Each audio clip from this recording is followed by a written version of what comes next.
une bien mauvaise impression. Heureuse titulaire de 70 ans de règne sur la Grande-Bretagne, Élisabeth II a vu défiler depuis son couronnement de nombreuses personnalités politiques entre les murs de Buckingham Palace. Respectueuse de ses fonctions, mais aussi du protocole, la reine a cependant toujours estimé qu'il n'était pas en son devoir de les juger, elle qui doit rester strictement neutre en ce qui concerne les questions politiques. Si elle a par le passé tiqué sur l'attitude de Jacques Chirac, mais aussi, plaisanté à propos de Donald Trump et de son arrivée en hélicoptère qui a ruiné sa pelouse, il y en a un qu'elle ne porte particulièrement pas dans son cœur, Vladimir Poutine.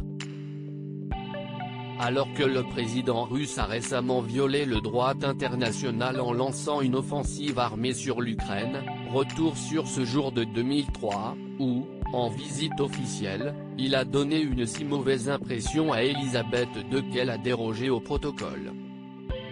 Dans un entretien accordé à la BBC, David Blunkett, qui était alors ministre de l'Intérieur, a révélé exactement ce qu'il s'est passé lorsque son chien guide, il est aveugle de naissance, note de la rédaction, a réagi de manière défensive face au président russe.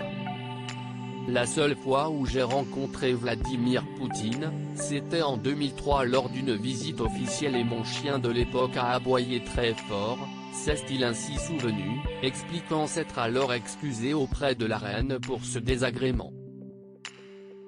Et si est-il alors que cette dernière lui a répondu, « Les chiens ont des instincts intéressants, n'est-ce pas ?»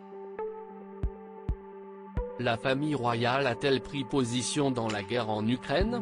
Une petite phrase cinglante qui en dit long sur l'opinion que Élisabeth II, récemment remise du Covid-19, s'est faite de Vladimir Poutine, elle qui suit probablement de très près la situation actuelle en Ukraine, et les récentes décisions du président russe. Pour le moment, la reine ne s'est pas exprimée sur ce conflit, contrairement aux princes William et Kate Middleton, qui ont apporté leur soutien au président ukrainien Volodymyr Zelensky, qu'il avait rencontré en octobre 2020.